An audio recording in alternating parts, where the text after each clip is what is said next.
What does it look like to step out of codependency? What if they don't like my hobbies or my style or my opinions? Should I not change that? The danger comes in if you keep trimming parts of who you are, you're going to wake up one day and feel lost in a life that doesn't even look like yours anymore. What is codependency in the first place? Have you ever felt like the only way to keep a relationship alive was to shrink yourself down until you barely recognized who you were anymore? It's not like you were trying to be a doormat.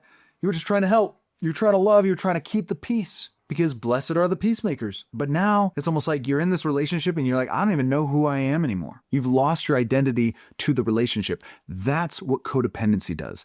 Codependency teaches us that sacrificing ourselves is what love is supposed to look like. Pause. This is introduction. This is who I am. My name is Peter. I'm a coach who specializes in belief systems and mindset. And today we're going to go through 7 different sections of understanding codependency and what to do about it so that you can have truly healthy relationships. Section 1, what is codependency in the first place? I'm going to draw it like this.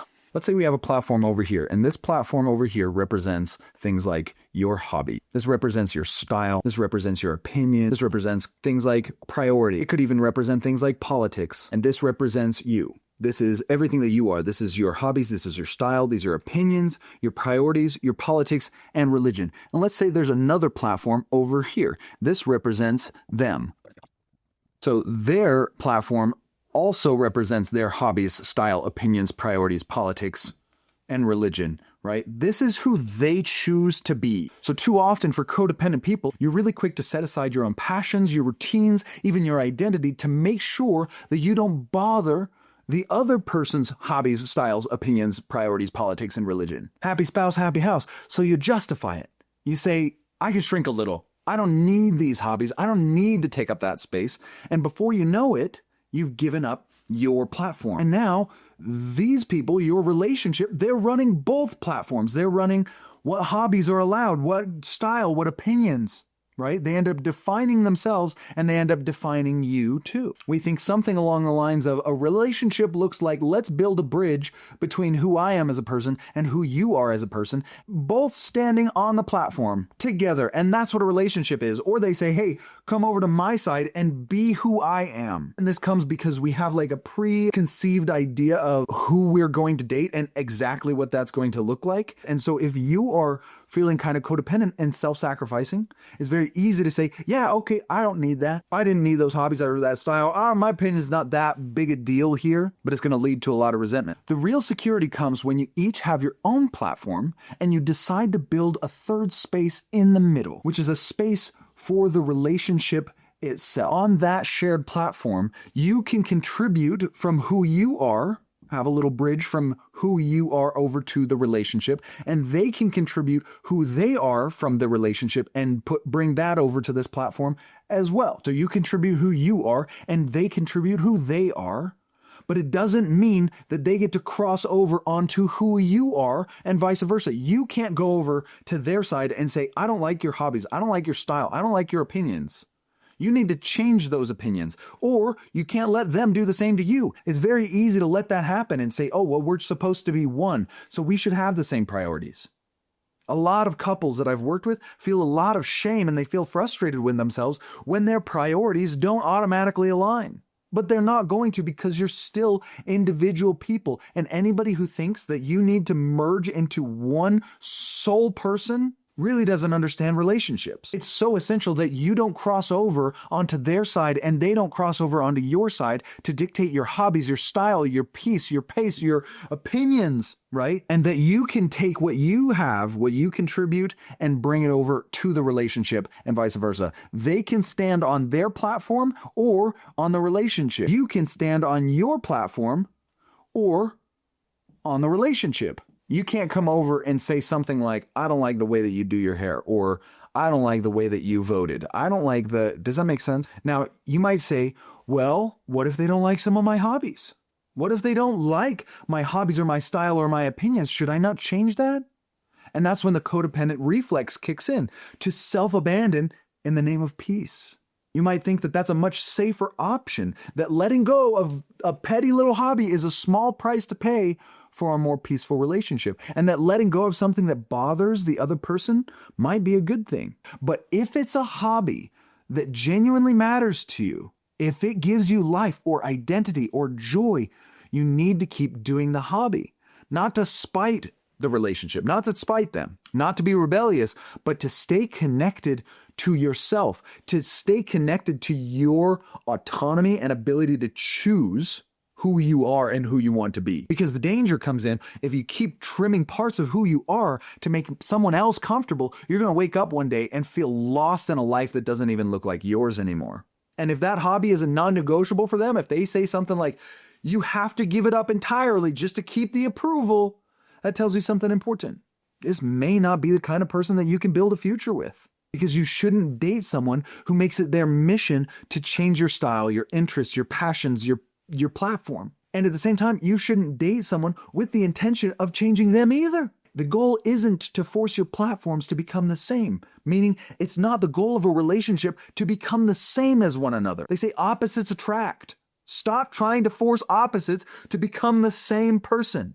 Okay? The goal is to find someone whose platform can stand side by side with yours. Not over it, not on top of it, but with it, next to it. And so if you go in, let's say you are a hardcore liberal and they are a hardcore conservative, maybe you can make it work. But if those are really, really important to you, if politics is really important to you, guess what? You're going to want to change them and they're going to want to change you. This probably isn't a good start. And I'm not saying that relationships are dictated upon politics, but I'm saying you need to find somebody who you don't want to change right off the bat, that their hobbies can work with you, and vice versa. That's what we're talking about when we talk about chemistry. Because respect isn't about control. It's about saying, I see you, and I may not love that hobby, but I love that it matters to you. And that's how you build something real. A secure relationship is never going to be built on sameness.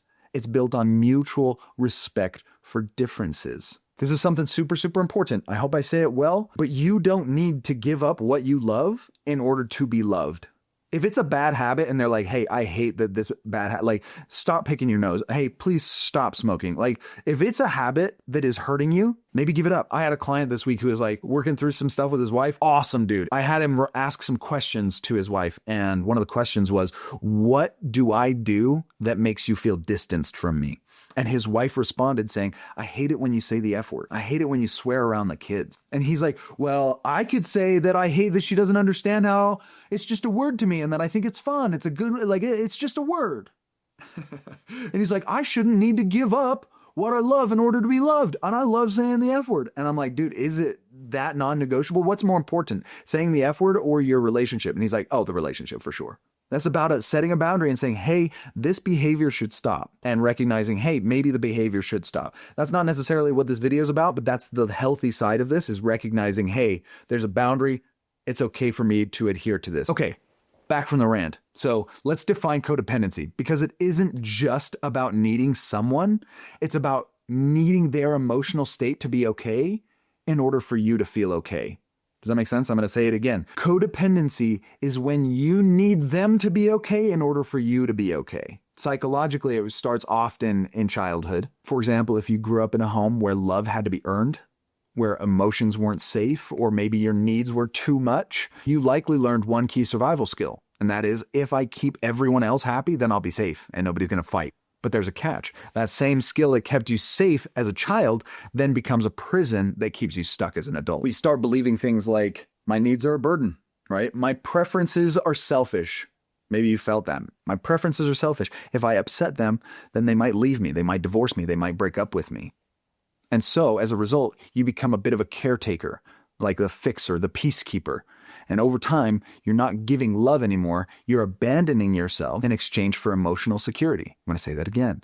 If you sacrifice yourself to keep someone else happy and to be the peacemaker over time, you're going to find that you're not giving love. You're abandoning yourself in exchange for safety, okay? You grow up learning that love is conditional, and you start blending yourself into other people, letting them come onto your platform per se, just to stay safe. But the thing is that in doing so, you're losing track of who you are. Okay? So this diagram, for example, shows that you're not connected, you're enmeshed. When this happens, you think that you're connecting, but you're not actually connecting. You're just kind of enmeshing yourself, right? The more that you abandon yourself to keep others okay, the more you teach your nervous system that you and your needs don't matter. part 2, okay? Section 2. I want to talk about the spiritual side. Because a lot of us, especially if we grew up religious, we were taught that love is self-sacrifice, right? Be like Jesus, and Jesus was the ultimate sacrifice. And we are taught things like sacrifice brings forth the blessings of heaven. Greater love hath no man than this, that he lay down his life, right? But here's the distortion. Laying down your life is not the same as erasing yourself. There's a huge difference between sacrificial love and codependent self-erasure. Sacrificial love is voluntary and it comes from fullness. Codependency comes from fear. One is rooted in identity and the other one is rooted in anxiety. This might look like I serve because I can and because I love to versus I serve because I feel empty and I hate myself without your validation, right? That can look like I choose to support you versus I must please you or else I'll lose love. Also noticing the difference between I choose to support you versus I must please you or else I'll lose you. Most people with codependency think that they're choosing to support out of love. But really, if they dig deep and they're very self-aware, they're going to realize that they're doing it because they're afraid of losing. I'm terrified of losing the person I'm dating. I'm terrified of not feeling good enough or not wanted. Because our nervous system has been reacting this way for our whole lives. And so it feels very, very important. It feels very much like it is the natural and the correct thing to do. But just because your nervous system is reacting as if it's correct doesn't actually mean that it's the healthier option. Does that make sense? Like, for example, if I'm being honest with myself, I'm a little bit more the type who says, I'm very ambitious. Let me mold you in to fit the life that I've already imagined. Now, that might be what comes naturally to me, but that doesn't mean that it's healthy. And so, for example, when I was dating my wife, Britton, we were talking about marriage, and I remember she said, I want to be a lawyer. I want to go to law school. And I remember just thinking, no, you don't. Like, you're just doing that until you get married. Like, that's just like your go-to so that you have something to do. But she was serious. She was like, I want to be a lawyer. And I was like, please don't be a lawyer. That's really scary because I was just so nervous. I was like, man, I want to be, well, I don't know exactly what it was, but I was scared of her going to law school. I was scared of losing the time. I was scared of her not being a mother figure, right? Now, keep in mind, I'm a coach. I study healthy relationships. I study communication. I study support. I teach this kind of stuff. And still, every time I thought about her becoming a lawyer, something in me kind of panicked. Right? And I knew I was wrong for feeling that way, but I didn't know how to express the discomfort without turning into a controlling partner. Right? And I didn't want to say, hey, don't go after your dreams, but I also didn't want to pretend that I wasn't scared. And so deep down, I realized, man, I think I have a fantasy, and that is that I'm going to have a business and she's going to be a stay-at-home mom and she's going to be my little secretary and we'd run the business together. I'd be the coach and she'd manage the back end. Maybe sometimes help with some clients. I know some people who make that work. I've seen it work, right? Power couples who merge their businesses and build something side by side. Merge to the platforms, right? That's ironic. But that's not what I was going to get, right? That's not what she wanted. She was like, I want to be a lawyer. And a part of me was really scared of that. And I'll never forget the day that it changed. I remember just really thinking about it and thinking, I think I'm letting fear control this decision. And if I let go of the fear, then there's honestly no reason for her not to go to law school. I remember that day when I changed that. And honestly, that was the best that I'd felt in our relationship in a long time, when it was the day that I looked in her eyes and I was like, hey, I want you to go to law school. I want you to get out there and crush it. That moment, that shift from fear to freedom, that was love. Not control, not comfort. That was love. Does that make sense? Okay, section 3, the false rewards of codependency. A lot of people think that they get rewards from codependency, from codependent behavior. Let's draw this out. Here's the thing. People-pleasing and codependency does come with a few short-term rewards. Like, you avoid conflict, right? You get praised for being selfless. You feel needed. These are all really, really nice things. But those rewards are kind of counterfeit because they don't come from true connection and they don't give you connection. They come from compliance. And compliance, it doesn't lead to intimacy at all. It leads to resentment and burnout. Eventually, you're going to feel trapped in that relationship, and you're going to think, if I say yes, then I betray myself. If I say no, then I'm going to be abandoned. And that's not love. That's kind of just a cycle, a trauma cycle. Does that make sense? If you are struggling with any kind of codependency, Ask yourself, what are the emotional rewards for me that make me feel like codependency is the practical or the right system for our relationship? Because it really does boil down to those things like I get to avoid conflict, nobody yells at me, I don't step on anybody's toes, I get to just sit back and do my thing.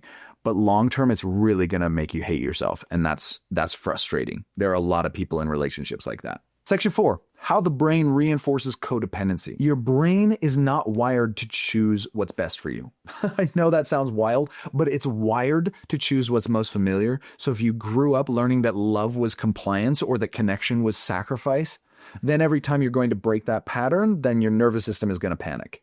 It's going to say, this feels wrong, not because it is wrong, but because it's unfamiliar. Like I said earlier, what comes naturally does not mean that it's correct. So to heal codependency, we have to teach the brain that saying no doesn't make us unsafe and that our worth isn't earned through suffering. Section 5, reclaiming your identity. Healthy relationships are built between two whole people, not one person shrinking so that the other one can breathe. Let me give you another example from my life. Something that taught me what it really means to hold down your priorities in a relationship. For me, I'm the kind of person who would do anything for my people, for my friends. My friends mean the world to me. And a few weeks ago, one of my closest friends called me, and the moment I answered, I don't know how, but I knew. And I said, "Are you getting married?" She laughed and she was like, "Oh yeah, I am." And we celebrated over the phone, and it was actually a really beautiful moment. Then she asked me something. "I want you to be part of the wedding." And she gave me the date. She's like, "It is July, whatever, right? A Saturday in July." And my heart kind of sank a little bit because that's the same day that my wife and I had signed up for one of the biggest Spartan races of the year. And I hate that race. Right? It's brutal. Like you start running at 7 a.m., cross multiple mountains, like you're up, like you don't finish until like 1 p.m. And I was, man. And I called Bridget and I said, "Hey, I've got some good news and I've got some bad news."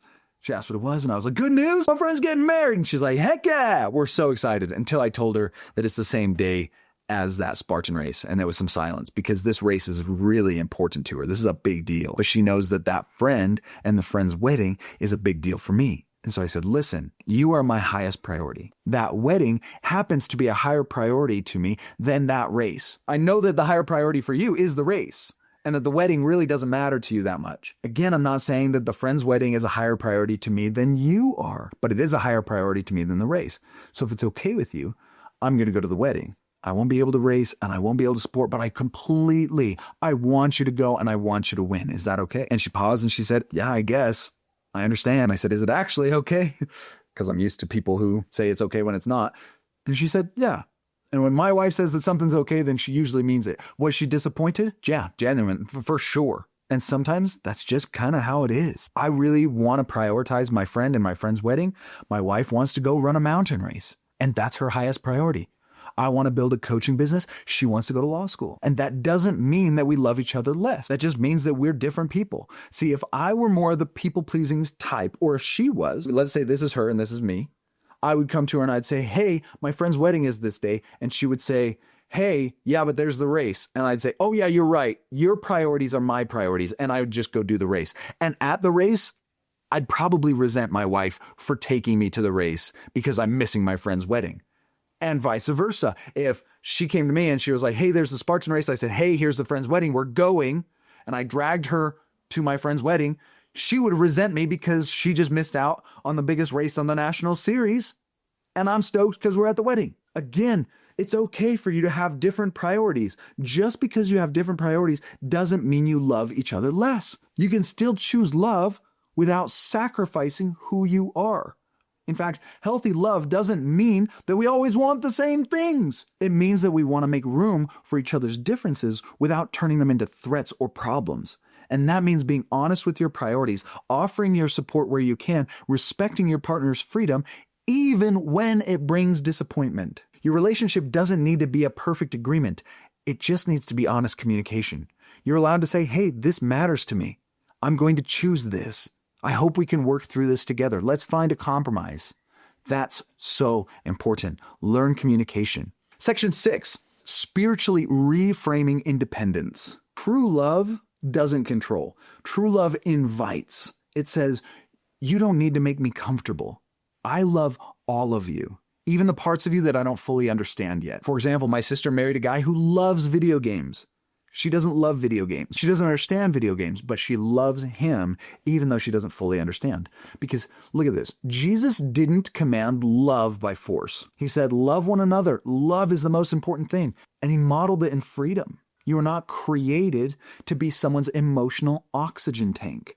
You're allowed to be your own person. In fact, it's so important that you have a sense of agency and autonomy in the relationship, because if you have no agency, no choice, and you're just there, then you're going to hate the relationship. Let's talk the last section, section 7, the exit ramp from codependency. What does it look like to step out of codependency? Here's where we're starting. Number 1 is probably notice the pattern. When do I feel like I have to disappear to keep the peace? Name that fear.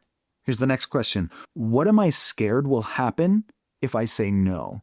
And if you're not in a relationship where it's safe to be yourself, where it's not safe to make autonomous decisions or to maintain your own priorities, style, or hobbies, then some boundaries need to be set. If this is going to be a lifelong position that you're controlled in, then it's going to be really, really, really tough, right? So start making some micro decisions for yourself. I would say book the trip, say no to the favor, buy the board game. Keep doing your hobbies, all within reason. Let your nervous system feel the discomfort and survive it and recognize, oh, it's okay for me to have a hobby even if my spouse doesn't love that hobby. Okay? The other thing, I would invite healthy discomfort into the relationship. That sounds wild, but it sounds something like, I'm going to start choosing for myself. And I want to stay connected to you as I do. Kind of like I did with the Spartan race versus the wedding. I wanted to say, hey, I love you. I want to stay connected. You are still my highest priority, but I want to be able to choose for myself. I want to be able to do something because I want to do it, not because I'm forced to do it. Some people won't like it, and that's okay. Others will probably rise with you. I want you to know that you're not selfish for having a self. You're not wrong for wanting space to breathe. You're not failing your relationship by stepping into wholeness. Love without freedom is control. Freedom without love is isolation. But love with freedom, that's sacred. It's really sacred. So this week, do one thing just because it matters to you. Not because it's strategic, not because you can get away with it, not because it's impressive, and not because your partner approves, but just because it's you. And then come back here and tell me how you feel. You got this. Also, if you have any doubts, questions, or comments, I run a coaching company. There's a link in the description. Feel free to reach out if you ever want to work through any of this on a more personal level. It's really difficult for me to just give information when there are so many specific cases out there. And so if you really want to get through it with personal application, fill out the link in the description. I'd be happy to set an appointment with you and see if I can help you through it. Also, if you liked the video, feel free to like and subscribe and do all the things that YouTube wants you to do as well. That'd be cool.